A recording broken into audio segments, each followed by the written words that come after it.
नमस्कार, आदाब। Crime petrol dial 100 में आप सबका स्वागत है। आज हम आपको एक ऐसे जांबाज ऑफिसर की कहानी सुनाने जा रहे हैं जिसने आतंकवादियों को अपनी हिम्मत और कारनामे से सिर्फ आतंकित ही नहीं किया बल्कि सभी आतंकवादियों को मौत के घाट उतार दिया। सुपर कॉप की इस सुपर स्टोरी को आपको सुनाने में आज फिर मेरा साथ दे रहे हैं फिल्म जगत के जाने माने कलाकार रणवीर सिंह। कहते हैं समय अपना हीरो खुद चुनता है। सुपर कॉप मृत्युंजय सिंह को भी एक बेहद ही मुश्किल वक्त ने अपना हीरो चुना। इस ऑफिसर की वीरता और देश प्रेम बाजीराव पेशवा की याद दिलाता है, जो अपनी जिंदगी देश के लिए न्यौछावर करने के लिए हमेशा तैयार रहे। कुछ लोग जो मुंबई की धड़कनों को रोकना चाहते थे, इस ऑफिसर ने उनकी सांसों को ही तोड़ दिया। मुंबई स्पेशल स्क्वाड में कार्यरत मृत्युंजय सिंह आज हम सब के लिए एक मिसाल है।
अभी हमें पता चला है कि मुंबई के अंधेरी मार्केट इलाके में एक बड़ा धमाका हुआ है, जिसमें करीब 85 लोगों की जान जाने की खबर है। ये आंकड़ा आने वाले कुछ घंटों में बढ़ भी सकता है। ये धमाका किस वजह से हुआ है या किसने किया, इस बात की पुष्टि अब तक नहीं हो पाई है।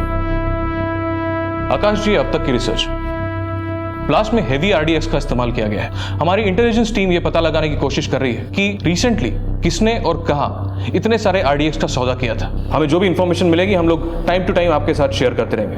हो ना हो ये काम किसी बड़े आतंकवादी संगठन का है और हमारे इंटेलिजेंस टीम के हिसाब से ये तो सिर्फ एक सैंपल था। शायद इनका मिशन कुछ और बड़ा करने का है। Thank you for sharing the information mister Gauravansh. हमारी पूरी कोशिश है कि हम इस मामले की जड़ तक पहुंचे। इस केस में मैं मुंबई क्राइम ब्रांच का सबसे बेस्ट ऑफिसर लगाऊंगा। लेकिन अगर एक हफ्ते के अंदर ये केस सॉल्व नहीं होता तो हमें ये केस इंटेलिजेंस डिपार्टमेंट की एक स्पेशल टीम को देना होगा। वैसे आपके इस ऑफिसर का नाम क्या है जिस पर आपको इतना भरोसा है? भरोसे से भी 2 कदम आगे होता है यकीन, और मुझे पूरा यकीन है कि मृत्युंजय सिंह ही इस केस को सॉल्व करने के लिए सबसे बेस्ट ऑफिसर है। आकाश जी, आपके ऑफिसर इस वक्त कहाँ होंगे? अबे दीपक का भाषा वाली मत कर, साले नींद में तो नहीं देख लिया उसको? क्या हुआ रे? मन्या का फोन था, बोल रहा है मृत्युंजय यहाँ पे आ रहा है। अबे तो इतना रिस्क क्यों ले रहा है? चल फटाफट निकलते इधर से।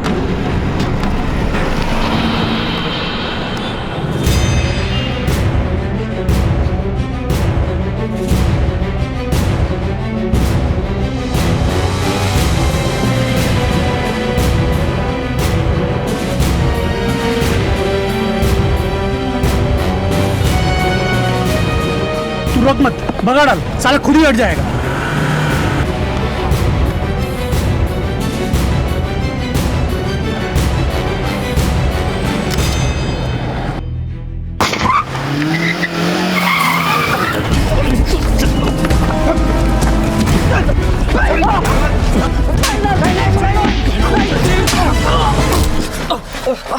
सर, आपने इतना रिस्क क्यों लिया? इनका क्या है? इनको तो हम पीछा करके भी पकड़ लेते हैं। अगर आपको कुछ हो जाता तो? मौत की आंखों में खौफ निकाल कर देखो तो मौत भी अपना रास्ता मोड़ लेती है खान। वैसे भी जिंदगी उसी दिन से शुरू होती है जिस दिन दिल से डर खत्म हो जाए। सर,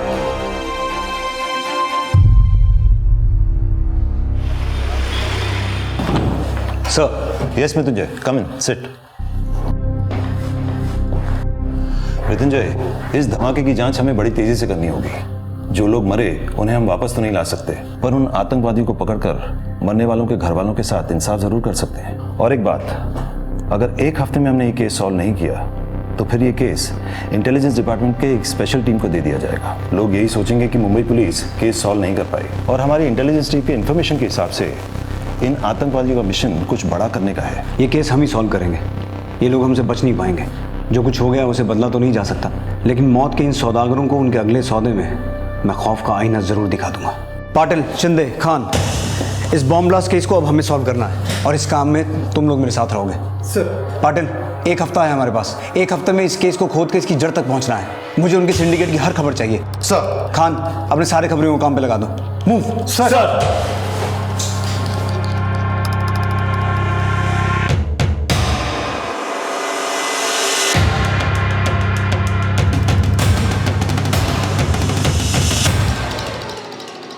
भैया सेब कैसे दिए? 150 किलो मैडम। 150 रुपए किलो? सब जगह 100 रुपए किलो है, लगाइए 100 रुपए और 1 किलो दे दीजिए। 120 से कम नहीं होगा मैडम। भैया मैं हमेशा आपके पास से लेती हूँ, लगाइए। नहीं मैम, 120 से कम नहीं होगा, तो नहीं तो आप जाओ। लेना ही नहीं है, चलो। अक्षय, अक्षय, अक्षय, अक्षय,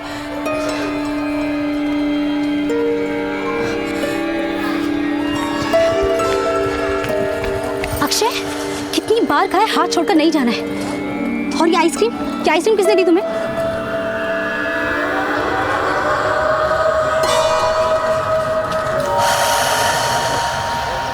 कौन थे? पापा के कोई दोस्त थे?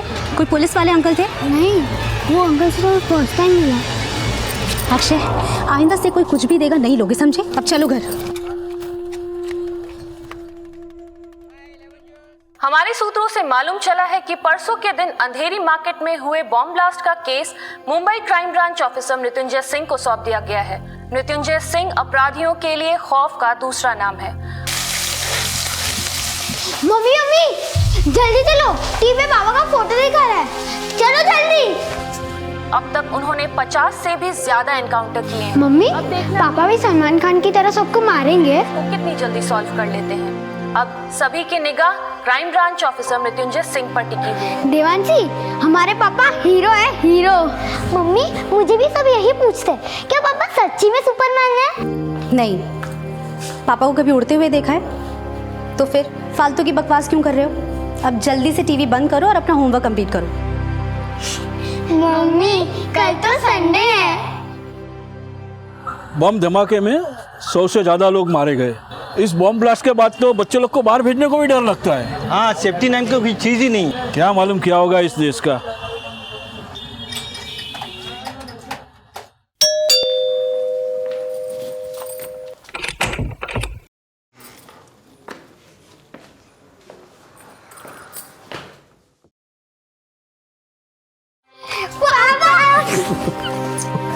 ये लो, तुम दोनों के लिए।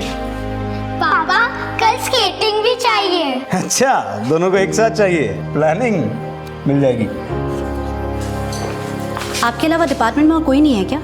टीवी में आने का इतना ही शौक था तो हीरो बन जाते। आज अक्षय के साथ कुछ भी हो सकता था। क्या हुआ अक्षय को?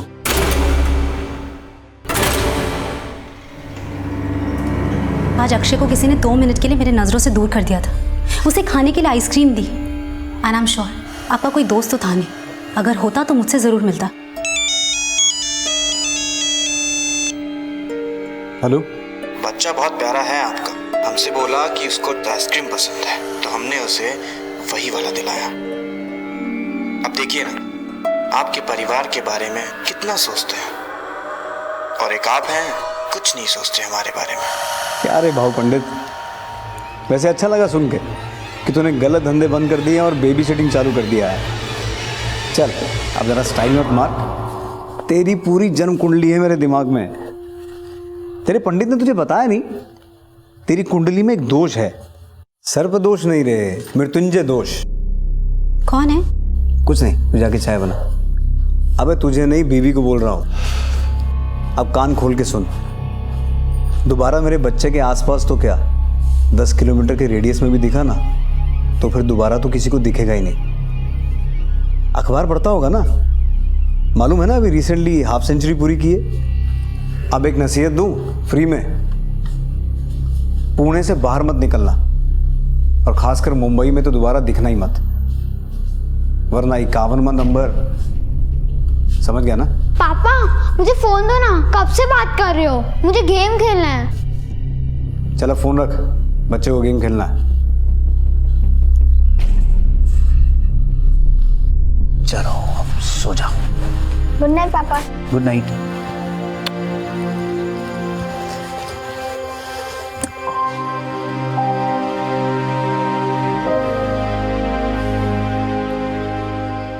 रीमा टेंशन मत लो, हमारे बच्चों को कुछ नहीं होने दूंगा।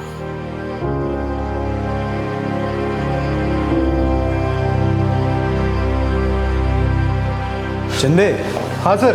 आज तेरा दिन कैसा है? दिन तो बहुत अच्छा है सर। चलो फिर गन लोड करो, देखते हैं आज तो कितना लकी है। सर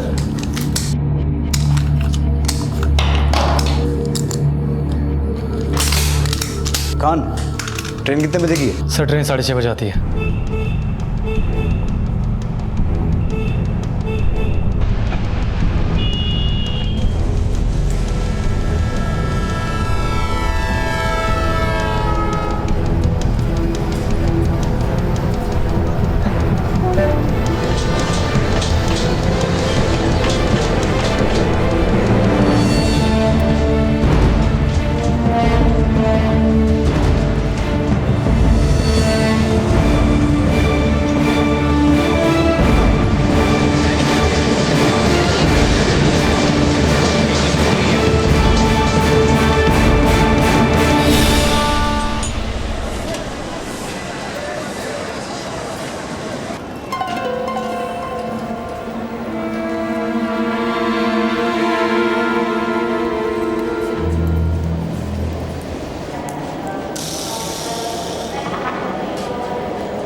टोकरा नहीं साहब, मैं बता दूं, ये आरडीएक्स में हाफिज मिर्जा को देना था साहब।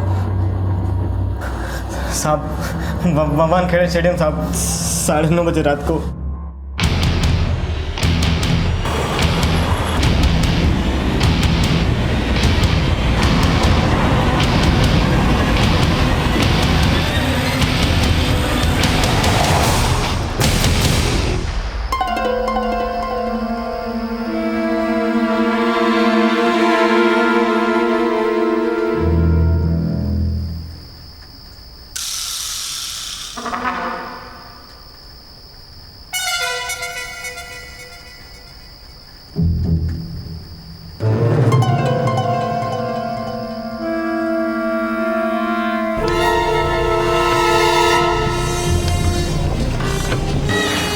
ए रुक, ए रुक, ए रुक, रुक, रुक।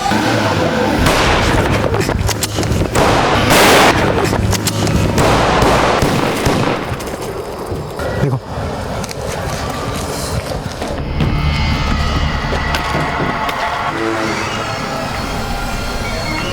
गया गाड़ी की तलाशी लो।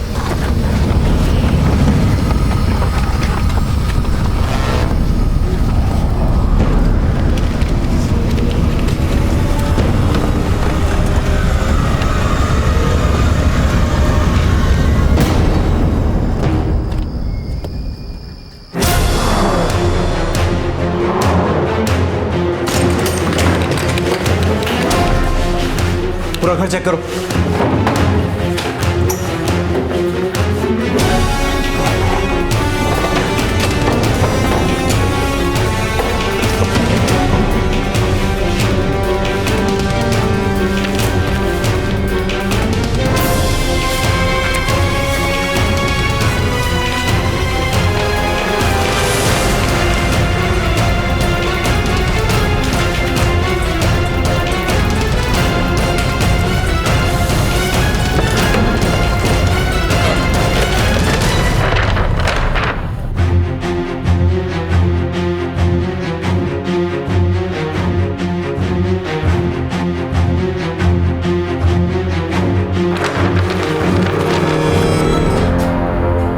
यहाँ एक आदमी रहता है राजेश नाम का, उसके बारे में कुछ जानते हैं? नहीं साहब, जानते तो नहीं है कुछ, लेकिन आप थोड़ी देर पहले बाहर जाते हुए देखा था उसे। इस घर पर नजर रखना, 24 घंटे कांस्टेबल यहाँ चाहिए मुझे। हमारी मुंबई पुलिस की टीम को इस बात की जानकारी मिली कि बोरीवली स्टेशन पर कुछ 2 लोग आरडीएक्स सप्लाई करने जा रहे थे। हमारी टीम ने बड़ी मुश्किल से इन दोनों आतंकवादियों को पकड़ा, जिनसे ये पता चला कि ये आरडीएक्स खूंखार आतंकवादी हफीज मिर्जा को पहुंचाया जा रहा था। हफीज मिर्जा वही आतंकवादी था जिसकी हमें काफी वक्त से तलाश थी। पुलिस के साथ मुठभेड़ में हफीज की मौत हो गई। आगे की जानकारी हम आपको अपडेट करते रहेंगे। Thank you. हम अपडेट करते रहेंगे। Thank you, thank you, thank you. तो अभी मुंबई के डीसीपी आकाश महाडिक ने ये खुलासा किया है कि एक बार फिर मुंबई आतंकवादियों के निशाने पर था, जिसे मुंबई पुलिस ने नाकाम कर दिया है। इस ऑपरेशन को लीड कर रहे थे crime branch officer Mrityunjay Singh. Akshay, Devanshi, आओ मैं तुम्हारा होमवर्क करवा देता हूँ। बात को पछाने की जरूरत नहीं है सिंह साहब। Nice work, I like it. Mumbai police के सबसे चर्चित पुलिस ऑफिसर मृत्युंजय सिंह ने एक बड़े आतंकी साजिश को नाकाम किया है और इसी के साथ उन्होंने ये साबित कर दिया है कि जब तक मुंबई शहर में मृत्युंजय सिंह जैसे ऑफिसर्स हैं, तब तक मुंबई रुकेगी नहीं। इस बहादुरी के लिए उन्हें स्वयं राष्ट्रपति ने सम्मानित किया है। मृत्युंजय और उनके चाहने वालों के लिए ये एक बड़ा मौका है। ये दूसरा मौका था जब मृत्युंजय सिंह को उनकी वीरता और पराक्रम के लिए राष्ट्रपति मेडल से सम्मानित किया गया था।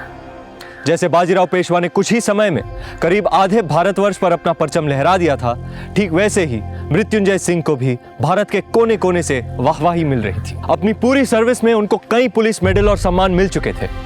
वो अपने साथियों के लिए एक प्रेरणा स्रोत थे और पूरे पुलिस डिपार्टमेंट को उन पर नाज था।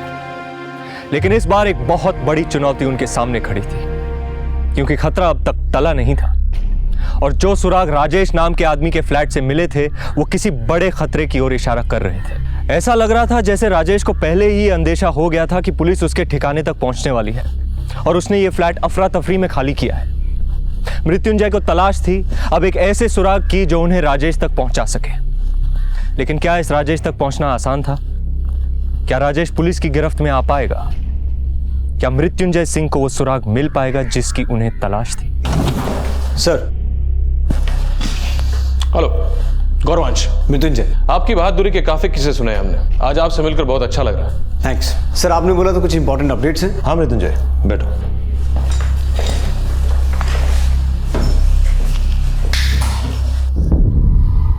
इस फोटो को गौर से देखिए। यह है आजाद हिंदुस्तान का कमांडर बिलाल। अहमदाबाद वाले केस में भी यही मास्टरमाइंड था जिसने पूरे प्लानिंग को अंजाम दिया था। इनफैक्ट इंटरपोल ने भी इसे टॉप 50 टेररिस्ट के लिस्ट में इंक्लूड किया है और इस बार हमें पता चला है कि यह मुंबई में कुछ बड़ा करने वाला है। हमारे इंटेलिजेंस टीम के साइबर सिक्योरिटी सेल ने कुछ कॉल्स और मैसेजेस ट्रेस किए हैं। इन्हीं मैसेजेस को डिकोड करने के बाद हमें पता चला है कि मुंबई ही उसका अगला टारगेट है और जितने भी कॉल्स, मैसेजेस और ईमेल्स हमने ट्रेस किए हैं वो सारे के सारे पाकिस्तान, दुबई और सऊदी से किए गए थे।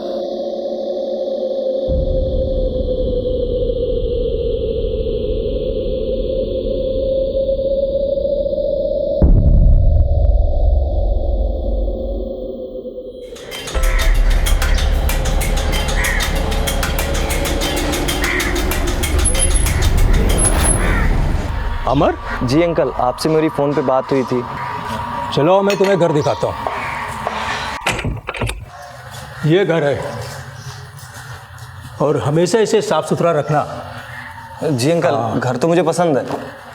अंकल, कभी कभी कुछ दोस्त मेरे यहाँ पढ़ाई के लिए आएंगे, आपको कोई प्रॉब्लम तो नहीं है? बट वो दोस्त कोई लड़की तो नहीं है? नहीं अंकल, लड़की का चक्कर नहीं है। तो फिर ठीक है, लाओ सारे पेपर मुझे दे दो, मैं ज़ेरॉक्स करा कर तुमको दे दूंगा।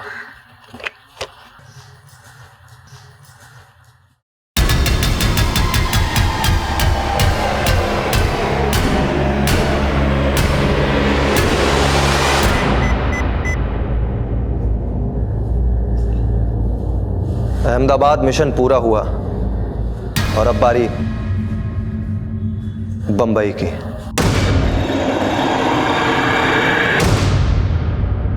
बिलाल उर्फ राजेश जैसे आतंकवादी बड़ी ही होशियारी के साथ अपने ठिकाने का चुनाव करते हैं। वो हमेशा ऐसी जगह ढूंढते हैं जहां उनको आसानी से रहने की जगह मिल जाए, और इस केस में भी ऐसा ही हुआ।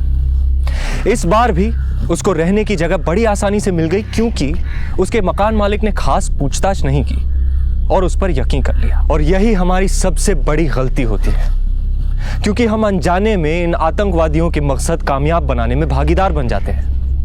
लेकिन अगर उस दिन उसके मकान मालिक ने उसकी ठीक से पूछताछ की होती तो शायद बिलाल को रहने की जगह नहीं मिलती।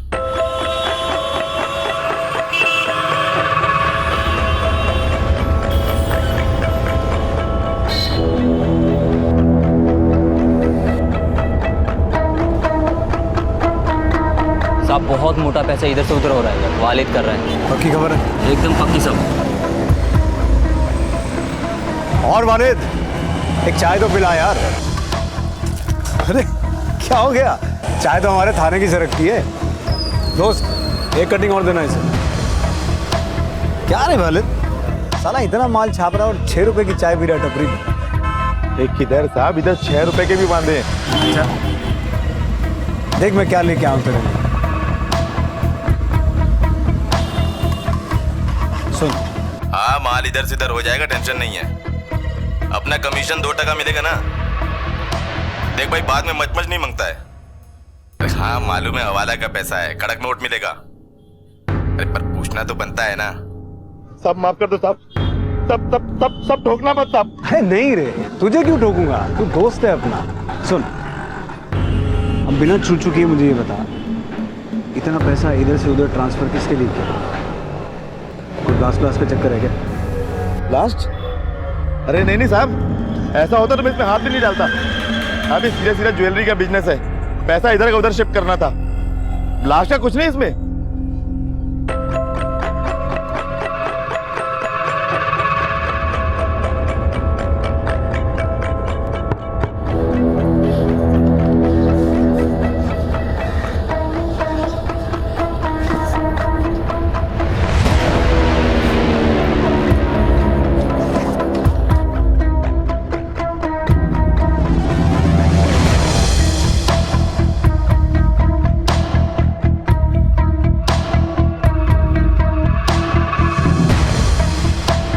सामान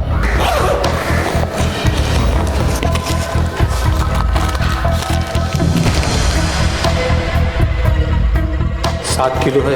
इतना काफी होगा पूरी बंबई को हिलाने के लिए। आओ, तुम लोग अभी ग्रैंड रोड मार्केट जाओ और बाकी के सामान का जल्दी से जल्दी बंदोबस्त करो। जाओ। सर, मैंने वालिद नाम के एक आदमी को पकड़ा जो हवाला का बहुत बड़ा अमाउंट इधर से उधर कर रहा था, लेकिन वो पैसा किसी ज्वेलरी कंपनी का निकला। उनका कोई टेररिस्ट कनेक्शन नहीं है। मृत्युंजय, इस मेल को इंटेलिजेंस डिपार्टमेंट ने ट्रेस किया है। इस मेल में मुंबई की धड़कन को रोकने की बात की गई है। जरूर प्लानिंग बहुत बड़ी है इस बार। सर, मैं बहुत जल्द इन लोगों तक पहुंच जाऊंगा।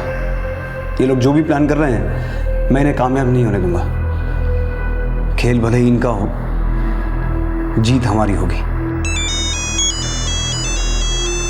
Excuse me sir. हेलो, क्या आप अभी घर आ सकते हैं?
क्या हो रही माँ? अक्षय की तबीयत बहुत खराब है, फीवर उतर ही नहीं रहा है, उल्टी पे उल्टी कर रहा है।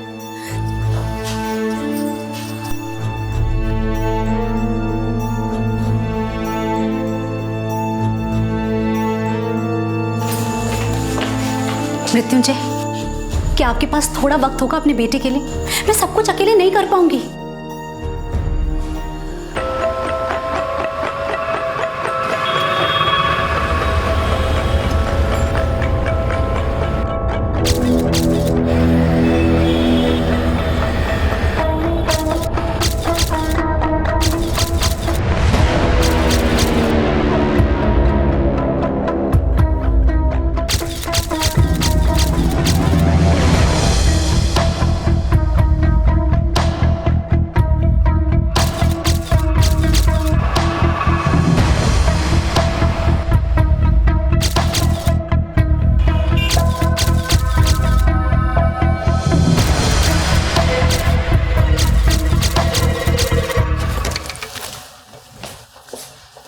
डॉक्टर, कैसा अक्षय? आपके बेटे को अभी के अभी एडमिट करना पड़ेगा, वो बहुत ही सीरियस है। अब उसे यहाँ पहले क्यों नहीं लाया?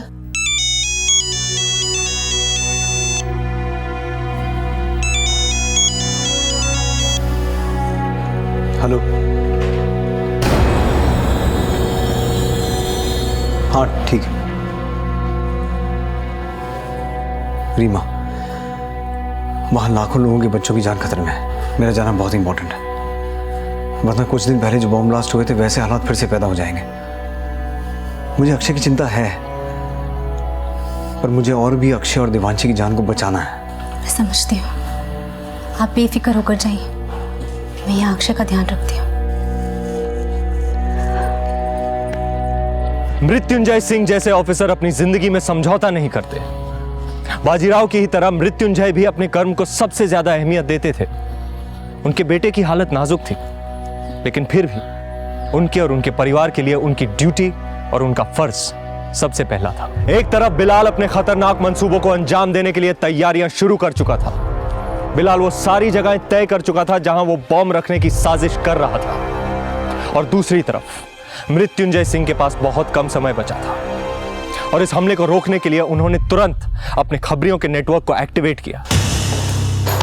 बोल राजू, क्या खबर? सलाम साहब, सब गोरेगांव में कुछ ठीक नहीं लग रहा साहब। क्या हुआ गोरेगांव में? एसपी रोड पे जीवन नगर में कुछ दिन से कुछ लड़के लोग इकट्ठा हो रहे हैं, पता नहीं क्या क्या लाते हैं बैग भर भर के साहब। पता क्या मैंने उधर पता चला कि ई के कॉलेज के स्टूडेंट बन के रह रहे हैं। कॉलेज के पंटर लोगों ने बताया कि ये लोग तो कभी कॉलेज के आसपास भी नहीं दिखे। जीवन नगर एसपी रोड गोरेगांव में कुछ गड़बड़ है। वहाँ कुछ दिनों से कुछ लड़के रह रहे हैं जो अपने आप को कॉलेज के स्टूडेंट्स बताते हैं। मैंने पता किया है, उनका कॉलेज में एडमिशन है ही नहीं। तुम लोग वहाँ जाओ और किसी बहाने से ये पता करने की कोशिश करो कि मामला क्या है। सर। हाँ बोलो रीमा। डॉक्टर ने बोला है कि अक्षय को डेंगू है, काफी सीरियस है, आईसीयू में शिफ्ट करना होगा।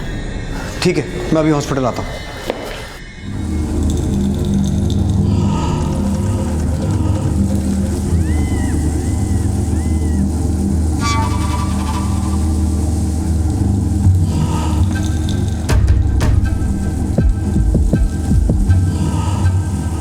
भाई बहुत जोर की भूख लगी है, बिरयानी मंगा ले क्या? मटन बिरयानी मंगा ले, और साथ में तंदूरी चिकन भी, और 2 विस्की की बोतल। जा। ठीक है।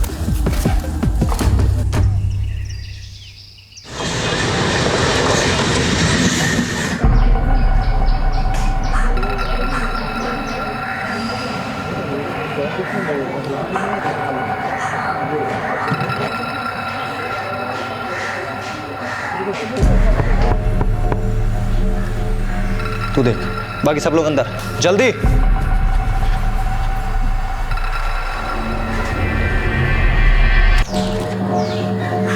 हेलो सर, मैं एयरवेज मोबाइल कंपनी की तरफ से आया हूँ। आपके लिए पोस्टपेड में एक बढ़िया ऑफर है। 800 रुपये में अनलिमिटेड कॉलिंग और 3G डेटा फ्री है सर। शुक्रिया, हमको जरूरत नहीं है सर। 500 SMS भी फ्री हैं।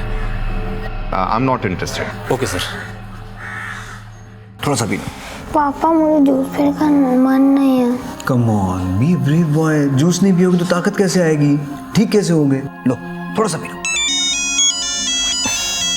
एक मिनट। हाँ बोल। ठीक है। अक्षय, पापा अभी गए अभी आए। देवांशी, भैया को जूस पिला देना। पिएगा ना जूस?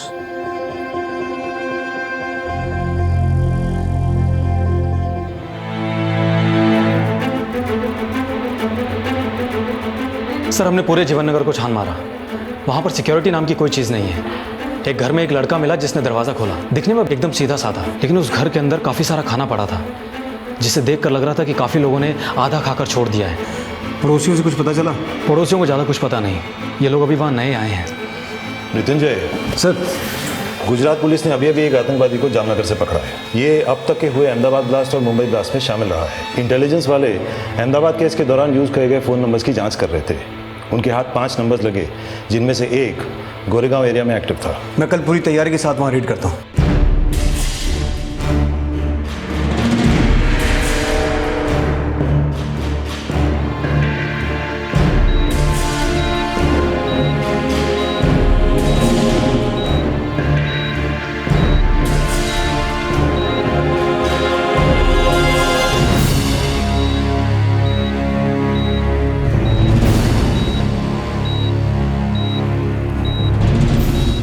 सर, कल का रेट कैंसिल करें?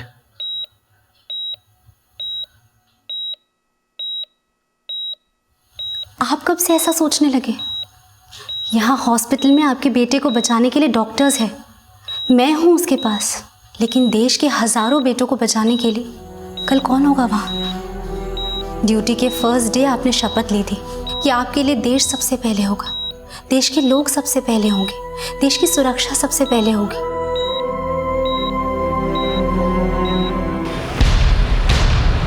खान, पाटिल, शिंदे, ये वो घर है जहाँ तक हमें पहुँचना है। हमारी दूसरी टीम इस घर को पीछे से कवर करेगी। शिंदे, पाटिल, तुम दोनों लेफ्ट साइड कवर करो। मैं पहले दरवाजे तक पहुँच के उन्हें एक बार सरेंडर करने का मौका दूंगा। मेक श्योर इस घर का हर एग्जिट पॉइंट और विंडो पर हमारा टारगेट शार्प हो। वेरी इंपॉर्टेंट, पहले लोकलाइट्स को वहाँ से निकालना है। खान, तुम मेरे साथ रहोगे। Sir, we don't have to miss it guys. Let's go. आज हमारा मिशन पूरा होते ही हम लोग अलग अलग रास्ते निकल जाएंगे। सबके टिकट्स अलग अलग ट्रेन की है। ये लो, आपस में बांट लो। धमाके के कुछ दिन बाद हम चुप बैठेंगे और फिर एक नए धमाके की प्लानिंग। ये प्लानिंग कब होगी मैं तुम लोगों को इत्तला कर दूंगा। और ये लो कुछ पैसे। आज शाम लोखंडवाला मार्केट, अंधेरी स्टेशन, दादर, CST और होटल लाइमलाइट, इन सारी जगहों पर भीड़ काफ़ी ज़्यादा होगी। हमारे लिए इससे अच्छा मौका नहीं हो सकता अपने मंसूबों को कामयाब बनाने का।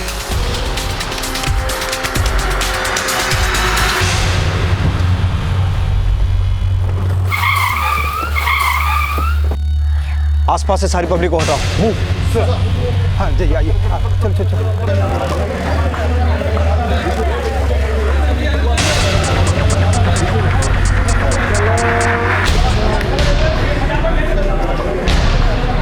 पुलिस है। अरे छोड़िए इसे, मूव। चलिए अपने घर पे जाइए। चलिए चलिए, फटाफट जाइए, फटाफट। पाटिल, शिंदे, तुम दोनों ये एरिया कवर करो। सर, तुम तीनों पीछे जाओ, बी अलर्ट। खान। सर।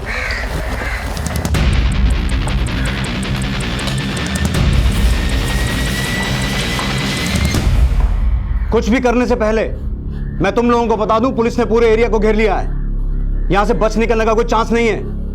हम लोग खून खराबा नहीं चाहते। बेहतर होगा बारी बारी से बाहर आ जाओ।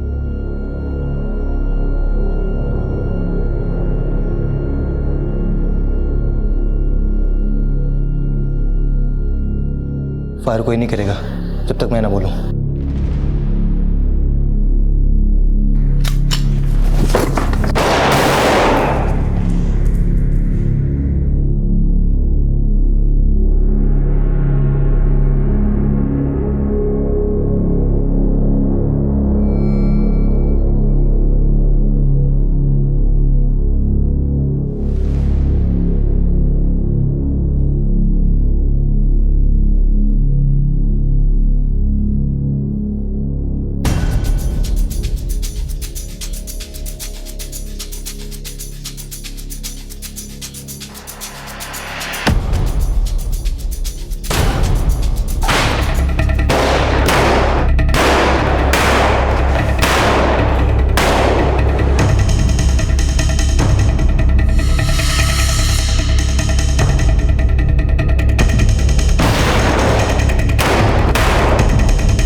देखिए सर, आराम से आराम से।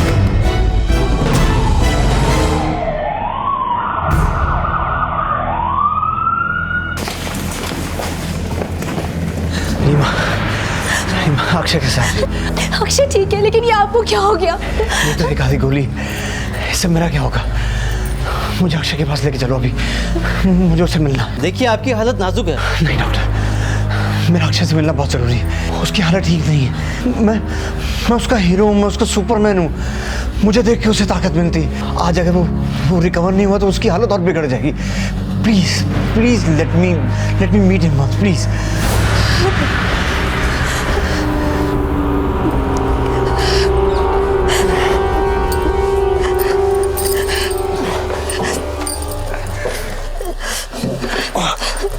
आराम से।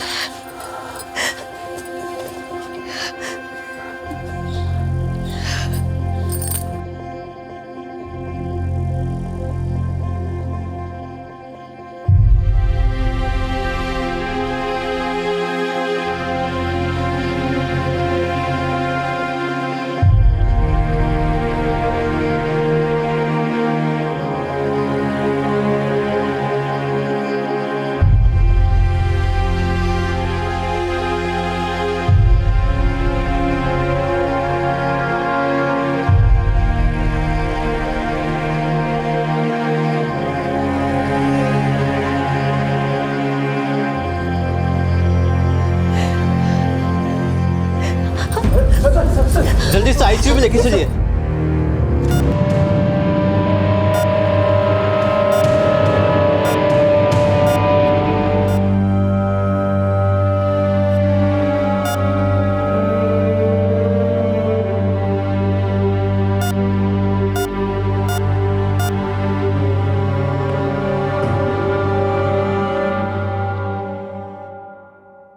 आई एम सॉरी।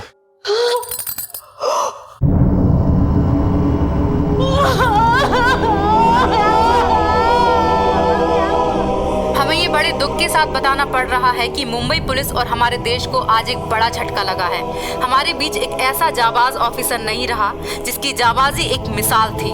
शहीद मृत्युंजय सिंह ने मुंबई और मुंबई के लोगों को तो एक खौफनाक सीरियल ब्लास्ट से बचा लिया, पर इस दौरान शूटआउट में फंसे 2 बच्चों को बचाते हुए उन्हें आतंकवादियों से कुछ गोलियां लग गईं, जिसकी वजह से आज शाम वो वीर गति को प्राप्त हुए।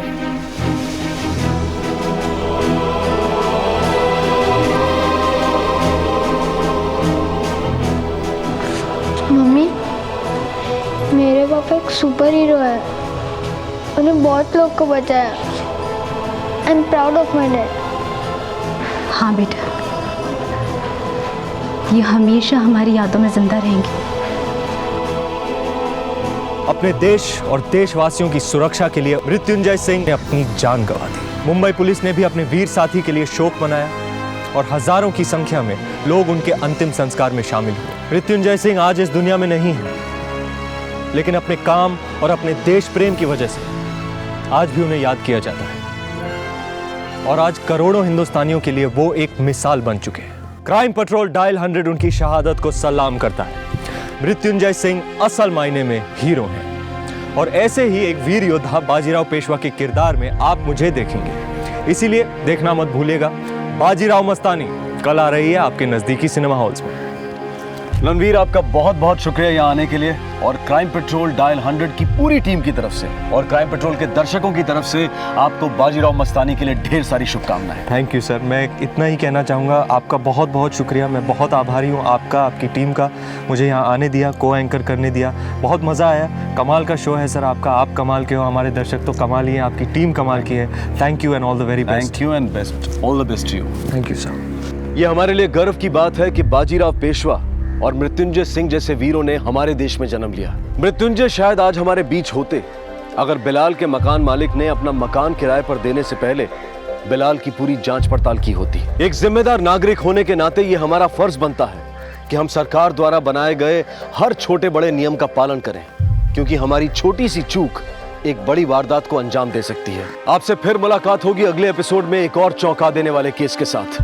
तब तक अपना और अपने परिवार का ख्याल रखें और देखते रहें क्राइम पेट्रोल डायल 100। सबक एक को, सीख हम सबको। जय हिंद। विशाल बेटा, पापा बोल रहा हूं। हाँ, वो मेहरा अंकल के फोन से।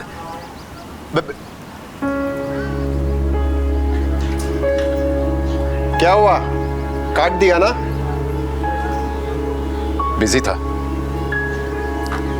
तुम क्या जानो बिजी रहना क्या होता है? दिन भर काम लगा रहता है। ये लो अपना फोन। तुम्हारे बेटे की तरह निकम्मा नहीं है मेरा बेटा। अब जाओ दौड़ना शुरू करो। मुंह क्या देख रहे हो?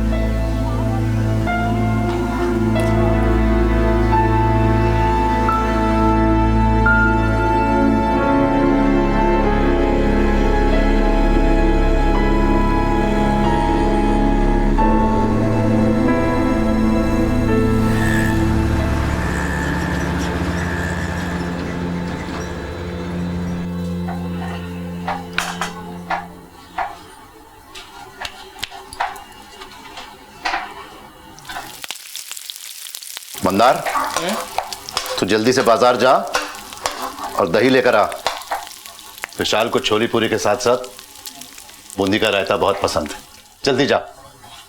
आओ पण सर, एक दफा फोन करके पूछ लो ना। नहीं मतलब विशाल भैया और भाभी आने वाले भी है कि नहीं चिंटू बाबा के साथ। वो क्या है ना कि मेरे को खाना पड़ता है। लास्ट टाइम भी 3 दिन मैंने ही खाया था सब खाना। चुप कर। विशाल ने मुझसे वादा किया है कि वो बहू और चिंटू को लेकर संडे को जरूर आएगा। और पता है, आज संडे है, वैसे भी हमें डिनर की तैयारी भी करनी है। तू जल्दी से दही लेकर आ वरना नौकरी से निकाल दूंगा। ये छोड़, जा। नहीं आएंगे।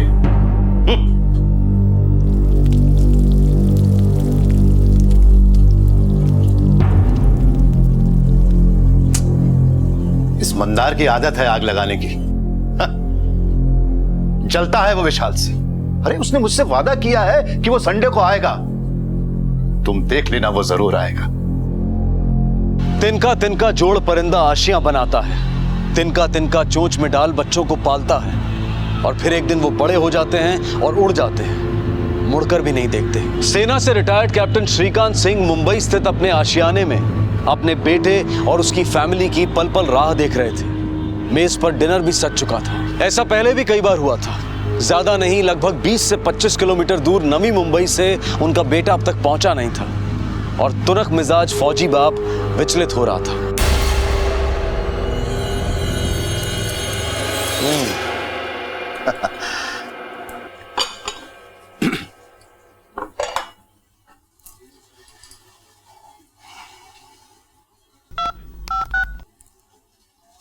विशाल, कहां हो बेटा तुम लोग? 11 बज चुके हैं। मैंने अपने हाथों से खाना बनाया बेटा तुम लोगों के लिए। तुम्हारे लिए खीर बनाई है और चिंटू के लिए बहुत सारे गिफ्ट लेकर आया हूँ। ड्राई फ्रूट सब कुछ सब लेकर आया हूँ बेटा। डैड सॉरी, आज कुछ काम में फंस गया हूँ, नहीं आ पाऊंगा। बेटा संडे को भी काम? अरे 1-1.5 घंटा तो लगता है वाशी से यहाँ आने में। तुम्हारे पास मेरे लिए कभी टाइम ही नहीं होता विशाल। डैड प्लीज, रखता हूँ, बाद में बात करूंगा। विशाल फोन मत काटना। विशाल,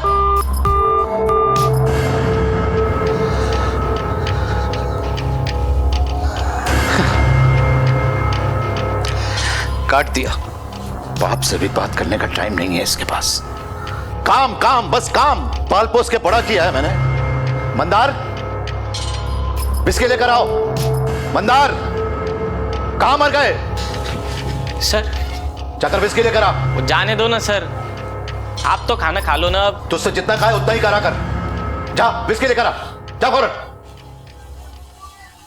अपने हाथों से खाना बनाया मैंने, क्या फायदा हुआ? वो विस्की खत्म हो गया है सर। जब खत्म हो जाती विस्की तो लेकर आना चाहिए ना। इडियट, ये लो।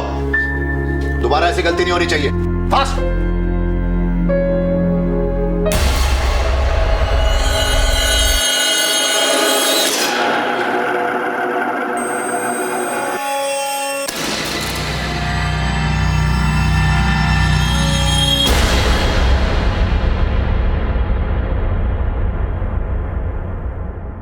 बाप के लिए भी टाइम नहीं है।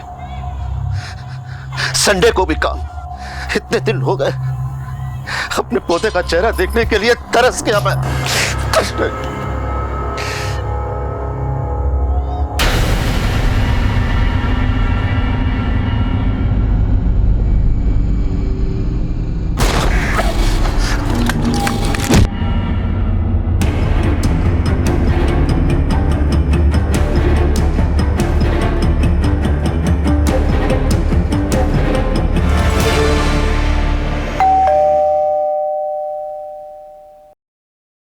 काय करतोय? अरे बाबा, मुझे दूसरे यहाँ भी काम पर जाना है।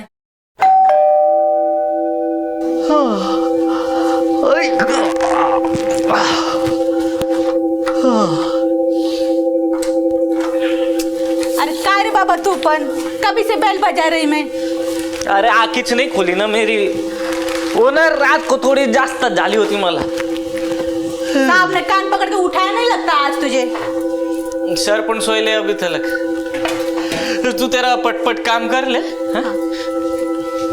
पण ऐक ना, सर को बोलना नहीं है कि मैं अब भी उठा, नहीं तो कान पकड़ के परेड करा देंगे ना मेरे को। अच्छा नहीं बोलते। सर सर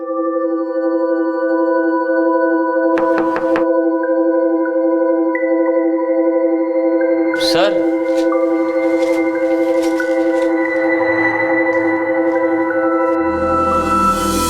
अभी तक नहीं आया है मॉर्निंग वॉक से। अच्छा ही हुआ जो अभी तक नहीं आए, नहीं तो बोम्बा बोम करते थे मेरे नाम से। अगे भारती, अब तू फटाफट साफ सफाई कर ले। हाँ, मैं सर को नीचे देख के आता हूँ। बरं बरं ठीक है। सर को देखा क्या तूने? हाँ देखा ना, रात में देखा 3:30 बजे। 3:30 वाजता? पण तेरे को कैसे मालूम? हाँ, तू तो अब भी आया होगा ना, दिन का ड्यूटी होता है ना तेरा। मेरा डबल ड्यूटी है आज, और रात वाले ने छुट्टी लिया ना। हाँ। रात में मेरा जैसे ही आंख लगा ना, गाड़ी का आवाज सुना मैं। अरे कैप्टन साहब,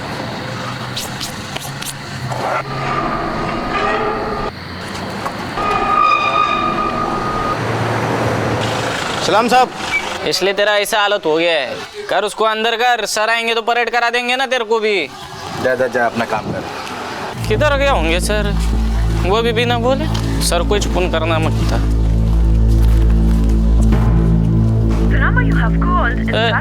स्विच ऑफ आ रहा, किधर गए होंगे सर?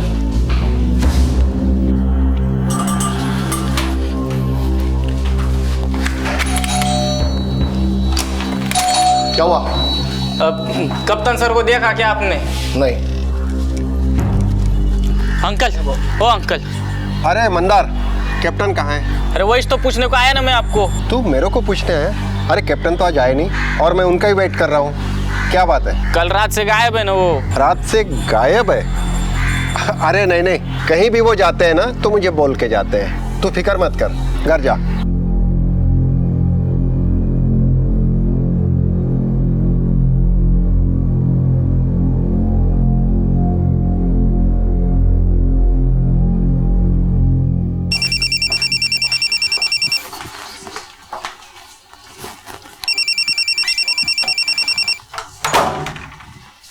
बेटा बाहर जाके पढ़ाई करो, चलो जल्दी जल्दी जल्दी। शाबाश, कितना अच्छा बच्चा है। जल्दी जल्दी जल्दी। हेलो, क्या बब्बन, कितनी बार समझा करके भेजा था तुझे, फिर भी गलती। क्या करूं मैं तेरे साथ, मुझे तो समझ नहीं आता। अब तो मुझे पैसों के लिए फोन मत करना, समझा?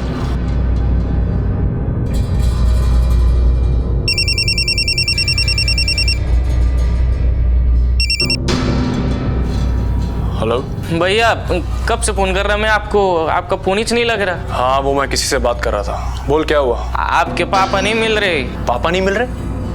पापा कोई छोटे बच्चे हैं जो गुम हो जाएंगे? अब तुझे पता है ना पापा के मूड के बारे में, कितने घुमक्कर टाइप के हैं। चले गए हों किसी दोस्त से मिलने के लिए। तू एक काम कर, बुआ को फोन करके पूछ ले, पुणे ना गए उनसे मिलने के लिए। और मैं तुझे शाम को फोन करता हूँ, ठीक है? हाँ, बिजी हूँ थोड़ा अभी। भैया हेलो, कैसी औलाद है, बाप की चिंता ही नहीं है।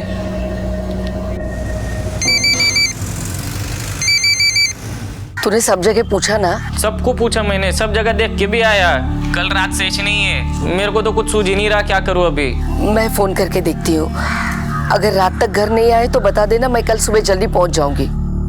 आज की तेज भागती जिंदगी में रिश्तों को टेकन फॉर ग्रांटेड यानी कि रिश्तों के प्रति बेपरवाही आम सी बात है। कैप्टन को लापता हुए कुछ घंटे हो चुके थे। बेटे को फुर्सत नहीं थी, नौकर को कुछ सूझ नहीं रहा था। वो शहर के लगभग सभी जानकार लोगों को फोन मिला चुका था। हर जानकार गली मोहल्ले में कैप्टन को तलाश चुका था। पर यूं अचानक कैप्टन कहां चले गए थे? नौकर की सूचना पर कैप्टन की बहन उषा चौहान पुणे से मुंबई आ पहुंची और आते ही उन्होंने गोरेगांव पुलिस स्टेशन का रुख किया। कल रात से गायब है भैया।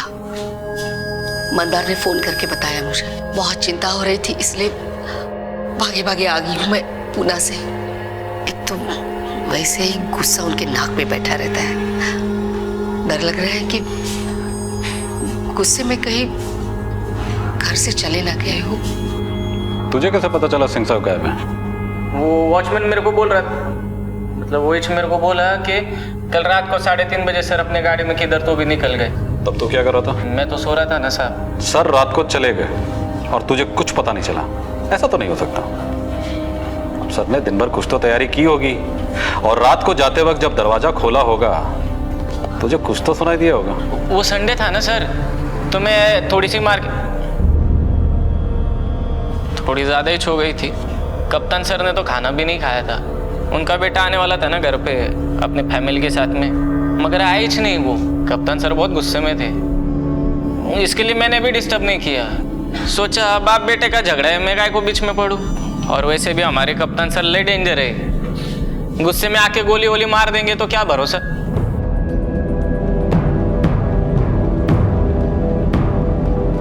उनका बेटा कहाँ रहता है? वाशी, नवी मुंबई ला। उनके बेटे को पता नहीं कि सिंह साहब गायब है? नहीं नहीं मालूम है ना, मैंने तो फोन करके बोला था उनको। तो फिर वो आया क्यों नहीं? उसे उनकी कोई फिक्र नहीं है। उसने तो मंदार से ये भी कह दिया कि गए होंगे कहीं घूमने। विशाल की शादी हुई है तब से विशाल भाई के साथ नहीं रहता। उसकी पत्नी को और उसको भाई के साथ रहना अच्छा नहीं लगता, शायद इसीलिए थोड़े चिड़चिड़े से रहते हैं। एक ही तो बेटा है उनका, लेकिन न ठीक से बात करता है न उनका ख्याल रखता है। उनके बेटे विशाल सिंह को कैसे पता कि सिंह साहब घूमने गए? उसका ऐसा है ना साहब के हमारे सर को आदत है, वो जाते ऐसे बीच बीच में कभी 8-10 दिन घूमने के लिए। हाँ मगर जब भी जाने के मेरे को बोल के जाने के। ये तो फर्स्ट टाइम ही ऐसा हुआ कि एक तो आधी रात गए और ऊपर से कुछ बोला भी नहीं, इसलिए थोड़ी चिंता हो रही है सब।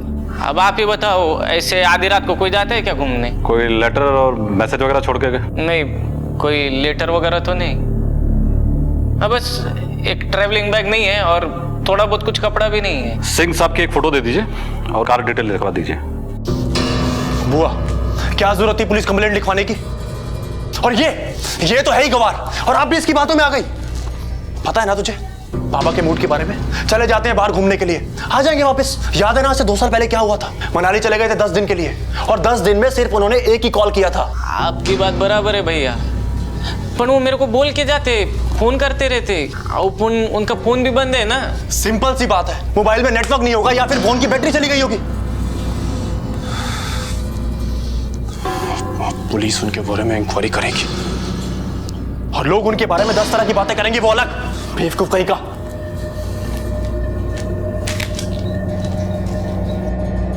कैप्टन जरा सनकी हैं। अब अकेले आदमी का स्वभाव हो ही जाता है ऐसा, ऊपर से फौजी, काफी डिसिप्लिन्ड है। बिल्डिंग में कुछ भी गलत होता है ना तो पूरी बिल्डिंग हिल जाती है उनकी आवाज से। What is this nonsense? जिसने भी ये केले का छिलका फेंका है तुरंत आके उठा ले, वरना कैप्टन सिंह के गुस्से को अच्छी तरीके से जानते हो तुम लोग। कौन है? अंकल डोंट गेट एंग्री, मैं छिलके को डस्टबिन में फेंक देता हूँ।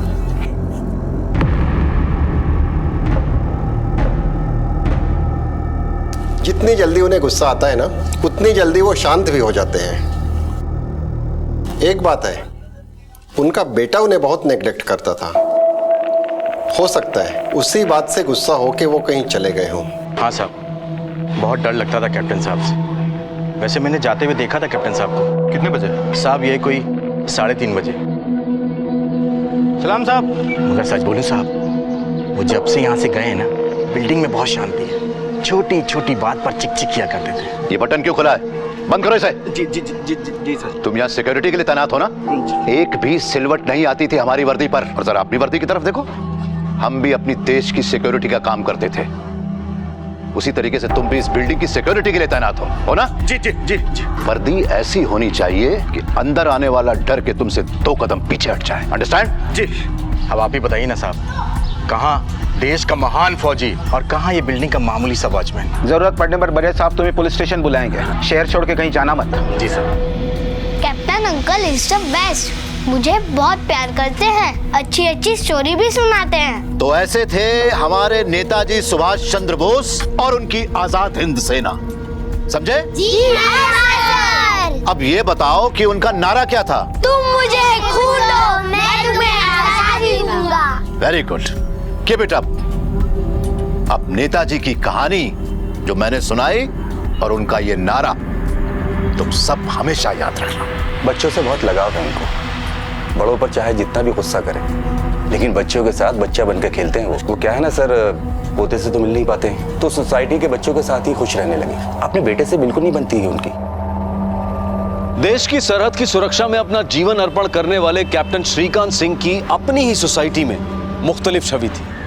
कहीं ये खौफ पैदा कर देने वाले कड़क डिसिप्लिनेरियन की, तो कहीं प्रेरणा भरी कहानियां सुनाने वाले बुजुर्ग की। लेकिन इन दोनों तस्वीरों के बीच में कैप्टन श्रीकांत की एक तस्वीर और भी थी।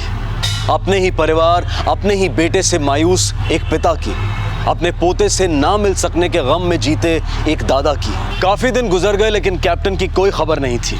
घर से कैप्टन अपने होशो हवास अपनी मर्जी से निकले थे, लेकिन मंजिल और मकसद अब तक किसी को पता नहीं था। नौकर मंदार के हिसाब से कैप्टन साहब कभी भी बिना बताए घर से बाहर नहीं जाते थे। उनका फोन बंद है, ऊपर से अब तक उन्होंने किसी को कांटेक्ट भी नहीं किया है। सीनियर सिटीजन है, इस केस पे हमें कुछ ज्यादा ध्यान देना होगा। उनकी कार के बारे में कुछ पता चला? नहीं सर, अभी तक तो नहीं, लेकिन उनकी गाड़ी की डिटेल्स हमने सारे थानों में भेज दी है। और कॉल रिकॉर्ड? सर ये रही। सर कैप्टन के मोबाइल की लास्ट लोकेशन उनका घर ही था, और 23 नवंबर की रात के बाद से वो मोबाइल अभी तक ऑन नहीं हुआ है। और सर उनके गायब होने के पिछले 24 घंटों में उनकी बात 2 लोगों से हुई थी, उनकी बहन से और उनके बेटे से। लास्ट कॉल बेटे को थी, और उसके पहले के भी कॉल रिकॉर्ड्स हमने चेक किए हैं सर, लेकिन कोई ऐसा नंबर नहीं मिला जिस पर डाउट हो। बेटे की कॉल रिकॉर्ड मंगाओ, पता करो 30 तारीख की रात वो कहाँ था। हम उसके घर जाकर पूछताछ करते हैं और साथ में नौकर मंदार को भी ले लेते हैं। पुराना नौकर है, बाप बेटे के रिश्ते को अच्छी तरह से समझता होगा। अच्छा एक बात बता, ये कैप्टन सिंह साहब और उनकी बहन के बीच में रिश्ता कैसा था? बेटे से जब भी गुस्सा होने के बहन के घर पेश तो जाते थे वो।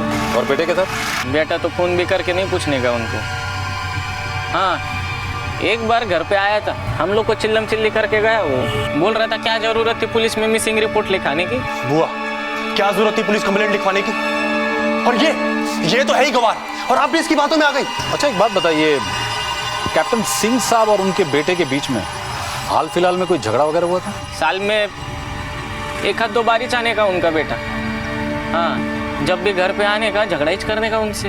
यहाँ से गुजर रहा था, सोचा आपसे पूछ लो, क्या डिसाइड किया आप?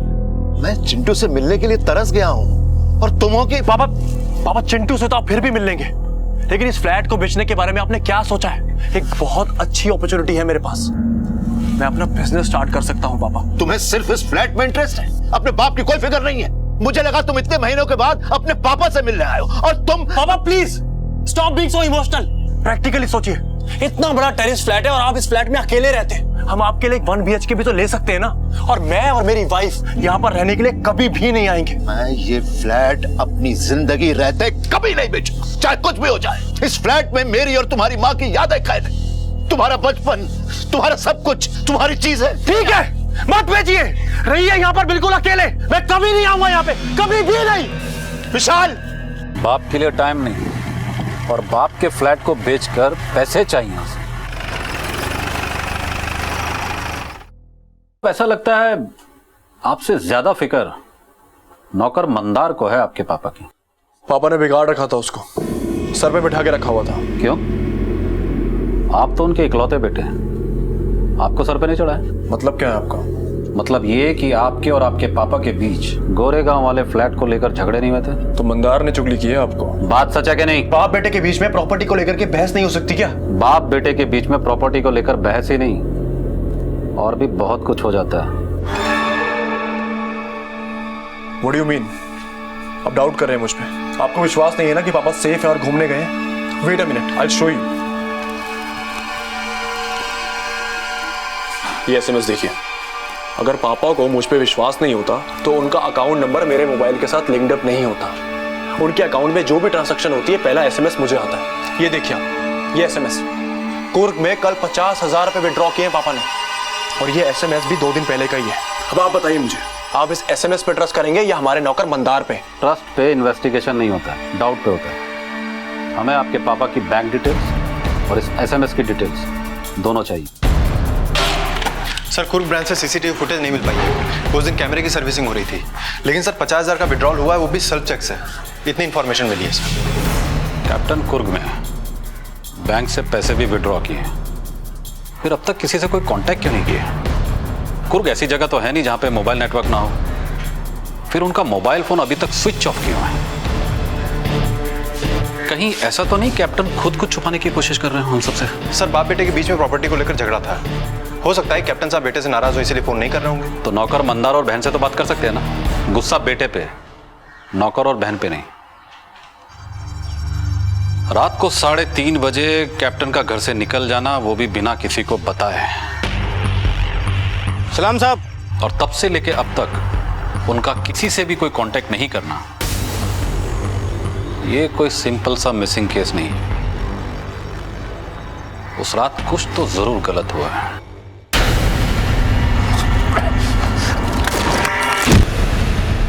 कैप्टन अपनी कार से कुर्ग तो नहीं गए होंगे, और अगर वो अपनी मर्जी से गए होंगे तो उन्होंने अपनी कार को कहीं ना कहीं पार्क तो जरूर किया होगा। और अगर उन्हें जबरदस्ती ले जाया गया है तो ले जाने वाले ने उनकी गाड़ी को इधर उधर छोड़ दिया होगा। अब इस कार का मिलना हमारे लिए बहुत जरूरी है। अरे यार, बहुत थक गए ना? अब से इतना लंबा टूर नहीं करूँगा। नहीं। कार झाड़ियों में क्या कर रही है?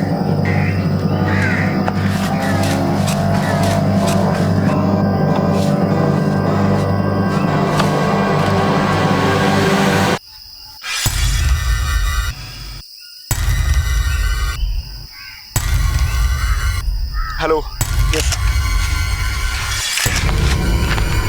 छोटा नहीं, जंगल का चप्पा चप्पा छान मारो, कुछ ना कुछ तो जरूर मिलेगा। सर, पिछली सीट पे खून के निशान मिले हैं। गाड़ी की इन्वेस्टिगेशन अभी जारी है। ये केस मिसिंग का नहीं है, इसका मुझे पहले से अंदाजा था। गाड़ी में खून के निशान का मिलना मतलब साफ है, ये एक हत्या का मामला है। चलो कैप्टन के घर चलकर तलाशी लेते हैं।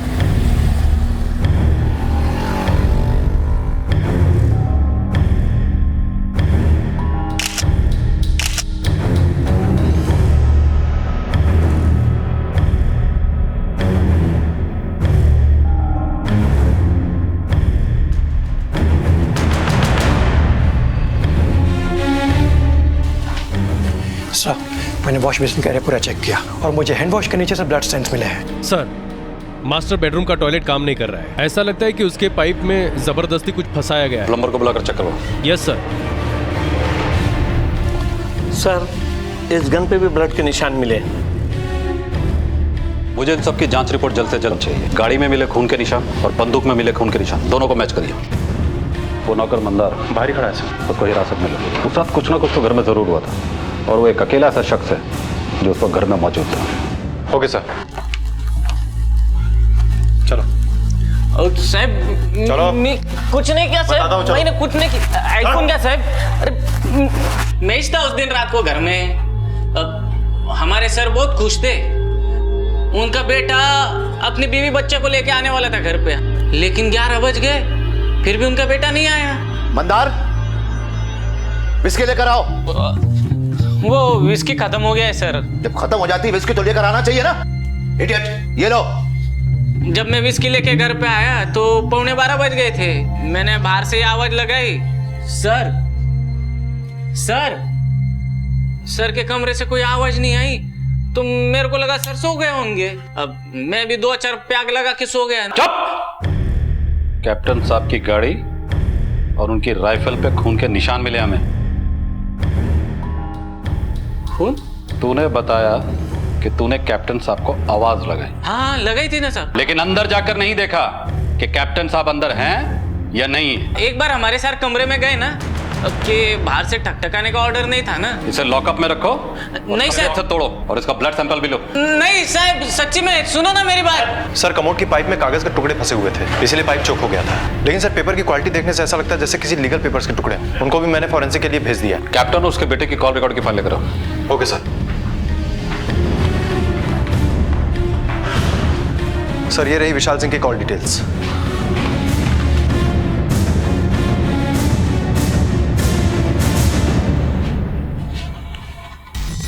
कॉल रिकॉर्ड के मुताबिक कैप्टन ने आखिरी कॉल अपने बेटे को किया था। जैसा कि मंदार ने बताया कि अब कैप्टन ने अपने बेटे से बात की, फिर वो अपने कमरे में चले गए। बेटा घर आने वाला था लेकिन आया नहीं।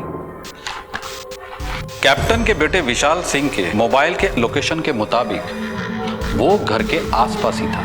अब सवाल ये उठता है कि वो इतना नजदीक होते हुए भी घर क्यों नहीं आया? सर इससे तो साफ जाहिर है कि विशाल सिंह हमसे झूठ बोल रहा है। कब से एक ही कहानी सुना रहा है कि बाप घूमने गया है। सर कहीं ऐसा तो नहीं है कि वो हमें घुमा रहा है?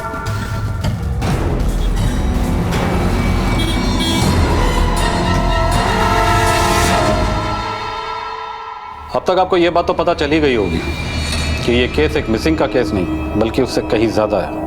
आपके पापा के घर और गाड़ी दोनों जगह से हमें खून के निशान मिले। बहुत चिंता हो रही है मुझे मेरे पापा की। बहुत देर कर दी चिंता करने में। वैसे अब एक बात की और चिंता होगी आपको। 23 नवंबर की रात आप अपने पापा के घर से लगभग 1 किलोमीटर की दूरी पर थे। हाँ, मैं पास में था। तो ये बात आपने हमसे छुपाई क्यों? ये बात मुझे इतनी इंपॉर्टेंट लगी नहीं। 1 किलोमीटर की दूरी पर अपने पापा से मिलने नहीं जाना ये इंपॉर्टेंट नहीं है या फिर आपके पापा आपके लिए इंपॉर्टेंट नहीं है? आप लोग मुझे गलत समझ रहे हैं। एक्चुअली मेरी वाइफ की मेरे पापा से बिल्कुल बनती नहीं है। उनके डिसिप्लिन नेचर की वजह से ये वहां पर जाना पसंद ही नहीं करती है। जरा हमें भी तो बताइए कि आपकी वाइफ को आपके पापा से क्या प्रॉब्लम थी? सर पापा के साथ रहने का मतलब है कि आर्मी के रूल्स को फॉलो करना। 6 बजे उठ जाओ, रात को 9 बजे सो जाओ, सुबह जॉगिंग पे जाओ, रात को टाइम पर खाना खाओ। और ये सारे रूल्स पूरी फैमिली के लिए थे। इसलिए मेरी वाइफ वहां पर जाना बिल्कुल भी पसंद नहीं करती थी। और उस रात तो हम सर वहां पर गए ही नहीं। हम लोग तो पास के रेस्टोरेंट में डिनर कर रहे थे। अगर आपको विश्वास नहीं होता तो आप हमारे क्रेडिट कार्ड के बिल्स चेक कर सकते हैं। कमाल की बात है, बिना पूछे ही आप हमें एविडेंस बता देते हैं, फिर चाहे वो SMS हो या क्रेडिट कार्ड के बिल। लेकिन पता नहीं क्यों मुझे ऐसा लग रहा है कि आपके पिता गायब हैं, लेकिन आप कुछ ज्यादा ही रिलैक्स्ड हैं। आप कैसी बात कर रहे हैं? वो मेरे पापा है।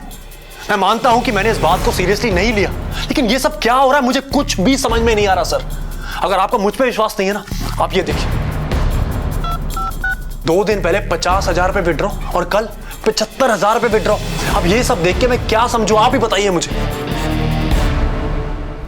सर पिछले 12 दिनों में कैप्टन के अकाउंट से 1,75,000 रुपए निकाले गए। कभी कर्नाटक से, कभी केरल से। सर ये बात नॉर्मल नहीं है। पिछली बार हमें CCTV फुटेज से कुछ नहीं मिला, इस बार दोनों जगह से मंगाओ। पता तो चले कैप्टन के अकाउंट से पैसे ड्रॉप कैप्टन ही कर रहा है या कोई और। सर राइफल पे कैप्टन के उंगलियों निशान मिले हैं, लेकिन जो ब्लड सैंपल्स हमें उनकी गाड़ी और उनके घर से मिले हैं उसका ब्लड ग्रुप ना तो कैप्टन से मैच करता है, ना ही उनके बेटे विशाल से, ना ही नौकर मंदार से। वो किसी और के हैं। तो ये तीसरा है कौन? कहीं ऐसा तो नहीं उस रात कैप्टन ने कत्ल किया जिसे हम शिकार समझ रहे हैं, वो शिकारी हो?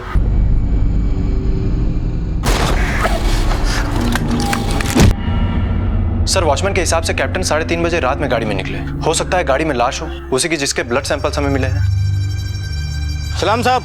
हो सकता है कैप्टन लाश को ठिकाने लगाने के बाद भागते फिर रहे हो। सर मंदार रिमांड पे, उसका क्या करना है? वार्निंग देके छोड़ दो, उससे कहो मुंबई से बाहर ना जाए। Okay sir. बैंक से CCTV फुटेज आई है।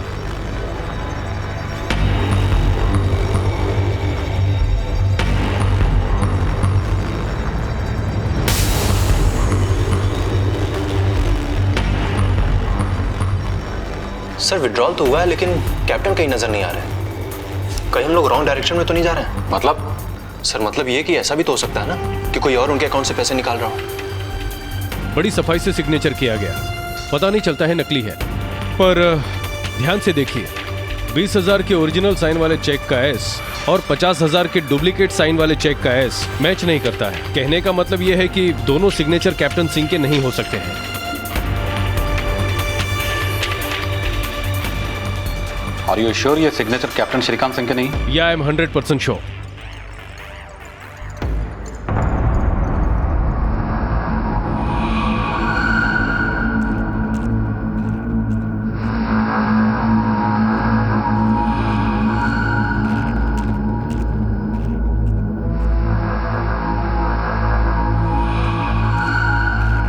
उस रात तो मैं गाड़ी के हॉर्न से जागा था, पर हाँ साहब, गाड़ी कैप्टन साहब की थी।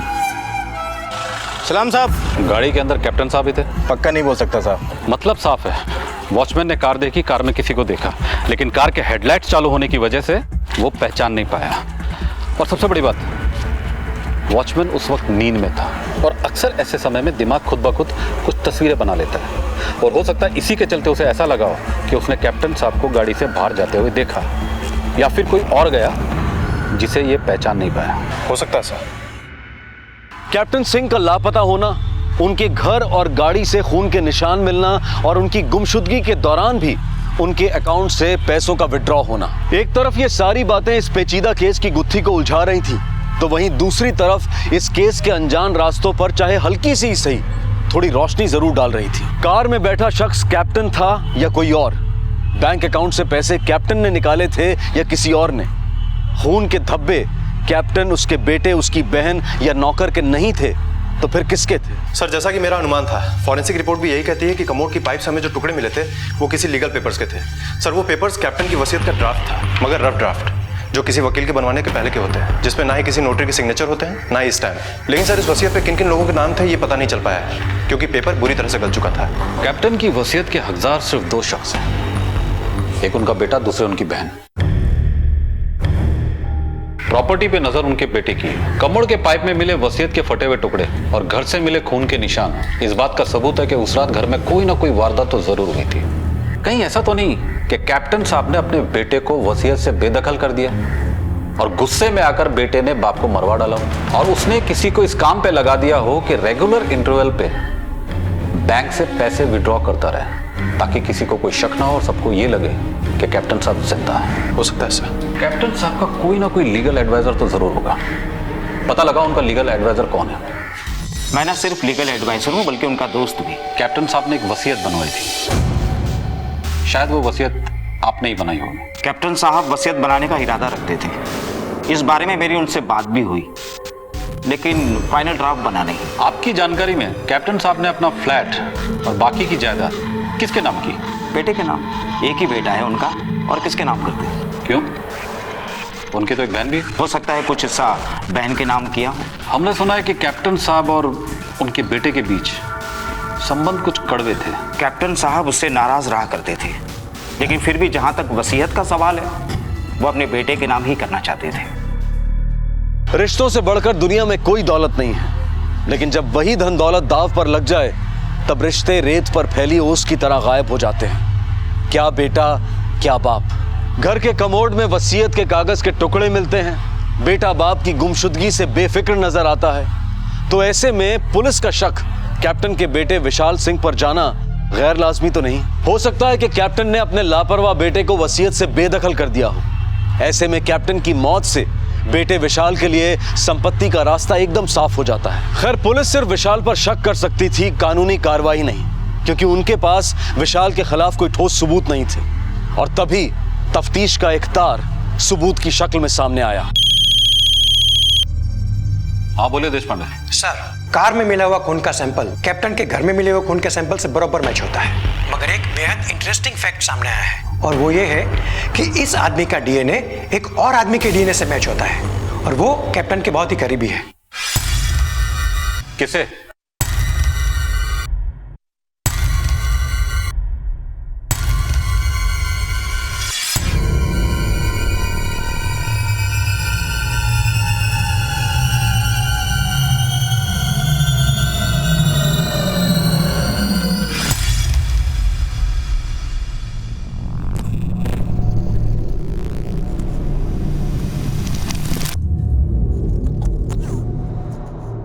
हेलो सिक्योरिटी, किसी को बाहर मत जाने दो।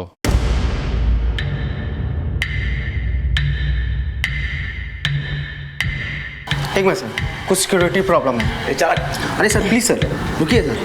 अरे बोला ना सर, सर अरे सर पकड़ो इसको। अरे ये चोर है। अबे छोटे चोर है, भाग रहा है, पकड़ो। अरे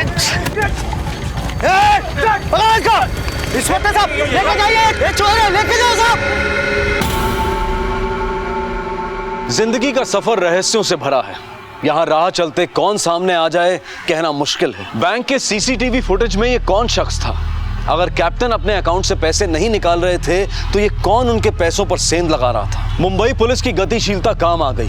घर और गाड़ी में मिले खून के धब्बों का डीएनए एक ही आदमी का निकला, और डीएनए भी उसका जो अब तक बेकसूर बना सबको गुमराह कर रहा था।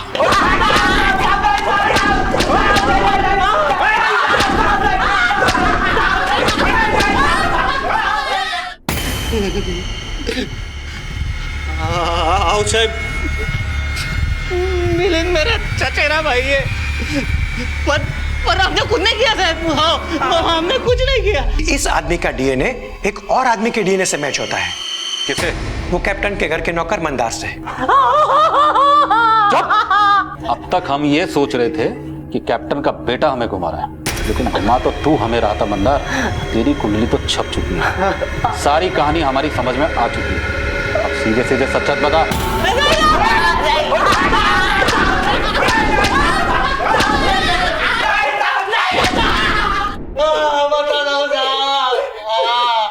सब कुछ सच सच बताता हूँ।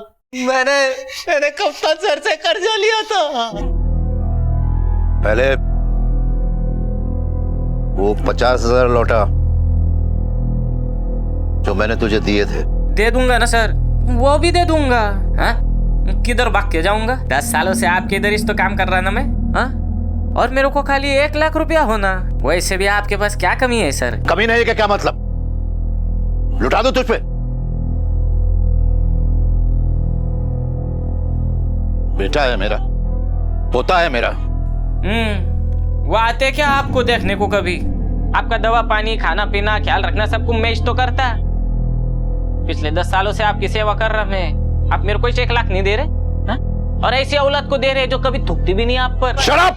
मेरे को शट अप कर सकते हैं आप, नो करे ना मैं, मगर सर वो है क्या किसी काम का? हाँ? आप उनके लिए खाना बना के रखते हो, लेकिन मेरे को तो खाना पड़ता ना। वो बचा कुचा कुत्ते खाते। वो आपकी बहू नफरत करती है आपसे, नफरत। और ऐसे ही परिवार को सब कुछ लुटाना चाहते हो आप। आपका दूसरा कोई बेटा होता ना तो कम से कम 2-4 दिनों के लिए तो पोते को छोड़ के जाता आपके पास। पर विशाल भैया तो वो भी नहीं करते, और उसे कोई सब कुछ देने चले हो आप। वाह सर वाह।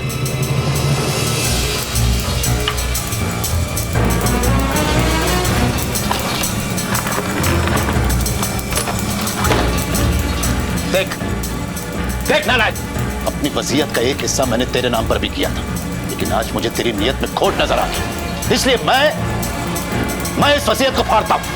नहीं सर, सॉरी सर, गलती हो गया सर। दोबारा ऐसी गलती नहीं होगी ना सर। सॉरी सर, माफ कर दो सर। छोड़ दो सर, माफ कर दो सर। हाथ जोड़ दो सर। सुन, मैंने तुझ पर भरोसा किया था जो आज टूट गया। अगर फौजी का भरोसा एक बार टूट जाए तो दोबारा वो गलती नहीं करता। Once a traitor is always a traitor। अब पहले तू मुझे 50,000 रुपए लौटाएगा, उसके बाद अपना हिसाब कर और दूसरी नौकरी ढूंढ।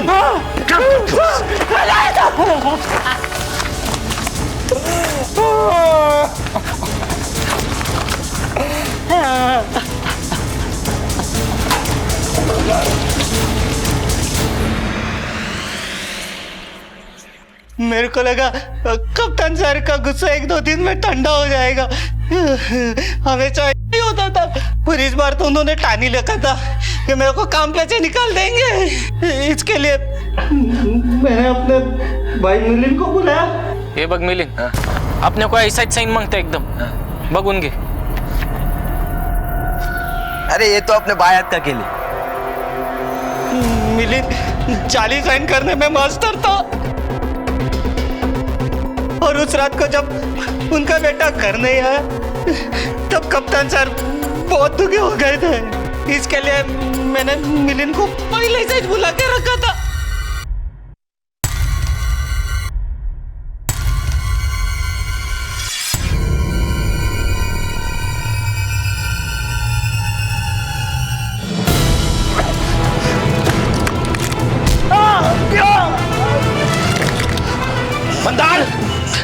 मंदार जल्दी आओ। मंदार कहां से आया? बोलो नहीं तो गोली मार दूंगा। बोल कौन है तू? मंदार, मंदार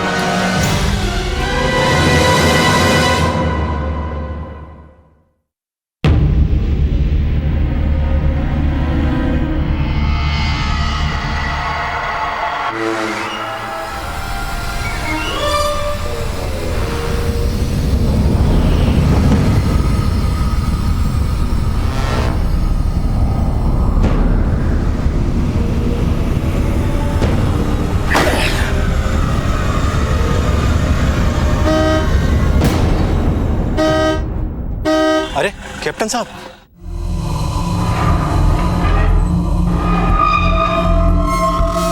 सलाम साहब।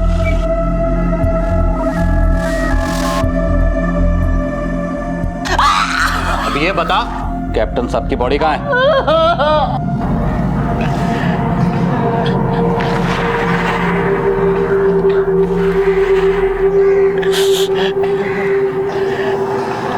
कहते हैं जहां सतर्कता घटी वहीं अपराध हुआ, लेकिन आज के इस केस में यह कहना ज्यादा सही होगा कि जहां संवेदना घटी रिश्ते बिखर गए। विशाल अगर अपने पिता के प्रति थोड़ा संवेदनशील, थोड़ा रिस्पॉन्सिव होता तो शायद मंदार जैसे लोगों की हिम्मत ही ना पड़ती। आज देश के महानगर बुजुर्गों के लिए असुरक्षित होते जा रहे हैं, आए दिन उनके साथ अपराध हो रहे हैं। ताउम्र हमारी सुरक्षा करने वाले आज बेहद असुरक्षित हैं। मंदार और उसके साथी मिलन पर आईपीसी की धारा 25, 27, 54 और 61 के तहत कड़ी कार्रवाई की गई। माँ बाप वो दौलत है जिसके बदले में जहां भी मिल जाए तो कम है, लेकिन शायद इस बात का इल्म हमें तब होता है जब वो हमारे बीच नहीं रहते। अपने बुजुर्गों का, अपने माता पिता का ख्याल रखें, उनकी इज्जत करें, उन्हें भरपूर प्यार दें। इसी विचार के साथ मैं अनूप सोनी आपसे विदा लेता हूं। फिर मुलाकात होगी अगले एपिसोड में और खुलासा करेंगे एक और जुर्म का। तब तक अपना और अपने परिवार का ख्याल रखें और देखते रहें क्राइम पेट्रोल डायल 100। सबक एक को, सीख हम सबको। जय हिंद। इस तरह के और भी एपिसोड देखने के लिए हमारे चैनल को सब्सक्राइब करें और बेल आइकन दबाना ना भूलें।